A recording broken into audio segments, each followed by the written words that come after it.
Hi, welcome to my channel, friends. I am truly glad you have found your way here today. In this video, we are going to peel back the layers of a history that is often whispered but rarely felt in its full, staggering weight. We are traveling north to the vast, windswept prairies of Canada to talk about the Blackfoot Nation, the Siksikaitsitapi. This is not just a lesson in dates and treaties. It is an exploration of a people who stood as a titan of the plains, only to face a storm of change that tried to wash their very existence away. I want us to look closely at their struggle, their resilience, and the leaders who had to make impossible choices in a world that was rapidly turning cold and unfamiliar. As a Mexican and a Latina, my soul is tuned to the frequency of the trova. It is a music born from the heart of the troubadour, carrying a heavy burden of both poetry and politics. To us, the trova is a song of protest, but it is dressed in metaphors so beautiful they haunt you. It is a music that tunes the soul, an intimate dialogue between a guitar and a grievance. It creates a space where the truth can be told without filters. It is the art of saying the hardest things with the most expressive grace, turning a political cry into a timeless piece of art that lingers in the air long after the last note. A woman who lives in the very center of my inspiration is the legendary Mexican singer Amparo Ochoa. She was a singer recognized and beloved across the globe, yet she was often silenced and marginalized within her own borders. Why? Because she dared to sing for the peasants, for the women, for the indigenous blood that the state wanted to ignore. She was a threat to the comfortable silence of the powerful. Seeing her struggle made me wonder, does Canada have voices like hers? And my search led me to the First Nations. I discovered that their music too is a fierce act of self-determination. Their songs are a visceral rejection of colonial control, a melodic shield against the injustice that tried to erase their names from the land. That search brought me to the doorstep of Willie Dunn. When I first heard his voice, I felt a familiar shiver, the same desolation I found in the best Latin American protest music. His songs, like I Pity the Country, don't just ask for a seat at the table. They expose the wrath beneath the floorboards. But it is the table of Crowfoot that truly shattered my heart. It is the haunting theme that accompanies our journey today. It isn't just a song. It is a funeral march for a way of life. A staggering narrative of loss told with a voice that sounds like ancient wood and tired earth. It tells the story of Crowfoot and the Blackfoot, and the agonizing disappearance of a sovereign nation under a tide of broken promises. Willie Dunn was a man of two worlds, born to a Mi'kmaq mother and a father of Scottish and Irish descent. He wasn't just a musician, he was a pioneer of the lens, a filmmaker who understood that images could be just as sharp as lyrics. His art was a form of war diplomacy, using the raw, persuasive rhythm of his guitar, which he played almost like a traditional drum, to demand dignity. He walked away from big record deals because he refused to be a commercial stereotype. Today, he remains the spiritual father for a new generation of First Nation artists. He taught them that their history is a treasure, and their anger, when channeled through art, is an indestructible force that can bridge the gap between generations.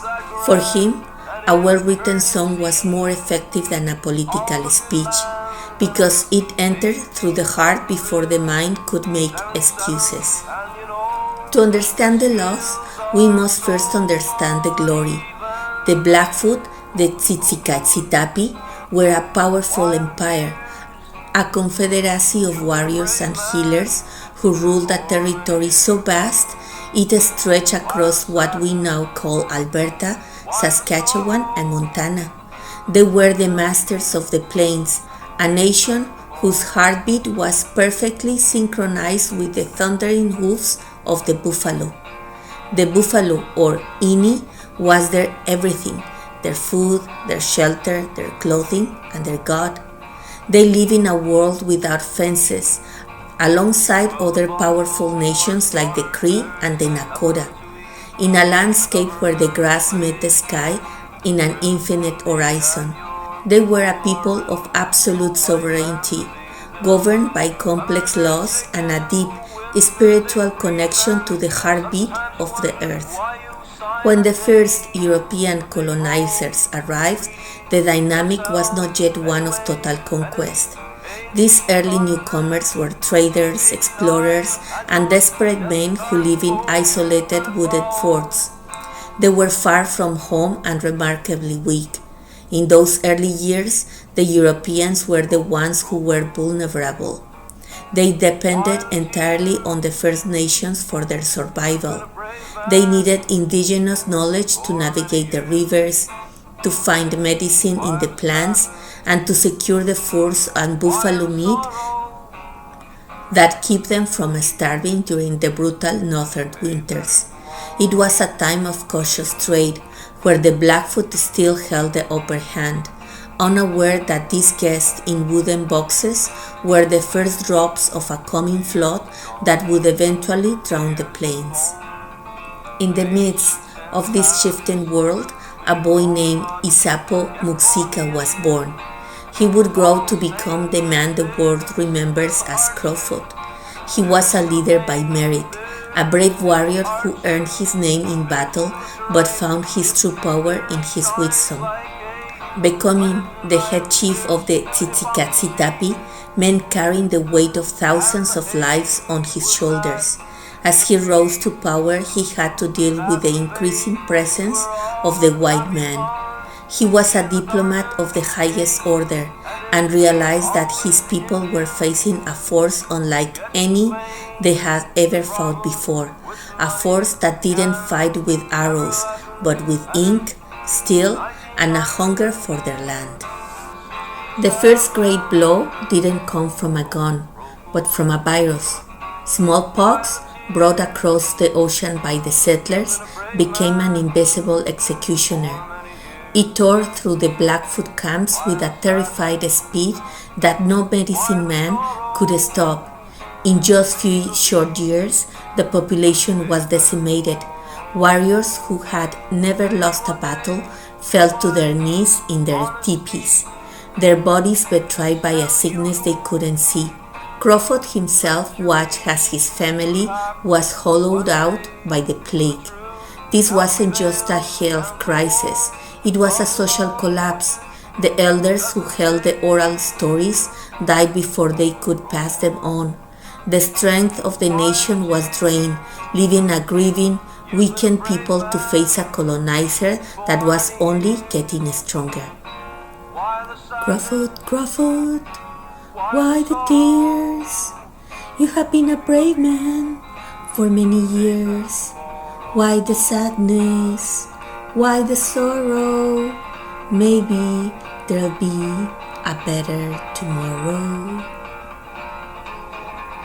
As if the disease wasn't enough, the traders brought a different kind of plague, the firewater. American whiskey traders operating out of lawless posts like Fort Hoop began flooding the Blackfoot territory with a toxic, addictive rot. This wasn't just drink, it was a weapon of mass destruction. It tore at the very fabric of indigenous society, turning respected men into addicts and creating a cycle of violence and poverty that had never existed before. Crowfoot saw his people trading their most precious furs and horses for a bottle of poison that left them hollow and broken. He fought against this influence, realizing that the alcohol was a tool used to soften the spirit of the nation before the final theft of their land began in earnest. Crowfoot, Crowfoot, why the tears? You've been a brave man for many years. Why the sadness? Why the sorrow? Maybe there'll be a better tomorrow. Then came the most calculated blow of all, the extermination of the buffalo. In few short decades, millions of animals were slaughtered. This wasn't for food, it was a systemic campaign to starve the First Nation into submission. European hunters shot them from trains, taking only the tongues and leaving their carcasses to rot in the prairie. For the Blackfoot, this was a spiritual apocalypse. Their source of life was being wiped off the face of the earth, and the Siksikaitsitapi were left in a state of unprecedented famine, forced to look to the very government that destroyed their food for a handful of flour. Crowfoot, Crowfoot, why the tears? You've been a brave man for many years. Why the sadness? Why the sorrow? Maybe there'll be a better tomorrow. The arrival of the railroad, the iron horse, was the nail in the coffin for the old ways. It was a scar of steel that sliced through the earth of the Blackfoot territory. The train brought an end to the nomadic freedom of the plains. It moved soldiers and settlers with a speed that the indigenous horse could never match. It brought the talking wire of the telegraph, allowing the government in the east to coordinate the takeover of the west in real time. Crowfoot, Crowfoot, why the tears? You've been a brave man for many years. Why the sadness? Why the sorrow? Maybe there'll be a better tomorrow. With the buffalo gone and the train arriving, the European settlement became a landslide. The First Nation were swept off their ancestral lands and herded into small, isolated reserves. It was a process of total dispossession. People who had once ruled half of a continent were now confined to tiny patches of dirt, often the least fertile land available. They were treated as a second-class citizens, or worse, as wards of the state who needed permission just to leave their designated area. Crowfoot, Crowfoot, why the tears? You've been a brave man for many years. Why the sadness? Why the sorrow? Maybe there'll be a better tomorrow. The cruelty reached its peaks with the residential schools. The government realized that to truly own the land, they had to break the spirit of the children. They forcibly took indigenous children from their parents and sent them to distant institutions where their air was cut, their clothes were burned, and their languages were forbidden. This was a deliberate attempt to kill the culture from within. Generations were raised without the love of their families or the wisdom of their traditions. The trauma of those schools, the abuse, the shame, and the loss of identity became a heavy shadow that still haunts the First Nations today. Crowfoot, Crowfoot, why the tears? You've been a brave man for many years. Why the sadness? Why the sorrow? Maybe there'll be a better tomorrow. Treaties were signed, but they were never respected as equal agreements. Crowfoot was a man trapped. In 1877, he signed Treaty 7. not because he believed the government's lies, but because he saw his people dying of hunger and disease. He said, "I would rather my people live on a reserve than die in the grass." He chose a diminished life for his nation over total extinction. He hoped the Great Mother, Queen Victoria, would keep her word to provide food and protection, but those promises died in the winter snow. Treaties became shackles, used by the government to legalize the theft of a world that Crowfoot had tried so hard to save. Crowfoot, Crowfoot, why the tears? You've been a brave man for many years. Why the sadness? Why the sorrow? Maybe there'll be a better tomorrow. When we speak of liberty and self-determination, we were talking about the right to exist in the world as yourself. For the Blackfoot and for all colonized people, liberty was the first thing stolen and the hardest thing to reclaim. True sovereignty is the ability to feed your own children from your own land and speak your own truth in your own tongue. It is a flame that the colonial machine tried to extinguish with steel, sickness, and school. But as we see in the music of Willie Dunn and the memory of Crowfoot, that flame never quite went out. And this has been a hard journey.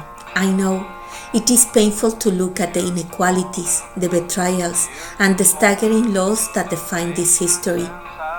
But it is a journey we must take if we are truly to honor the roots of this land. We remember so that we do not forget the cost of the world we live in today. I want to leave you with the final words of Crowfoot himself. What is life? It is the flash of the firefly in the night. It is the breath of a buffalo in the winter time.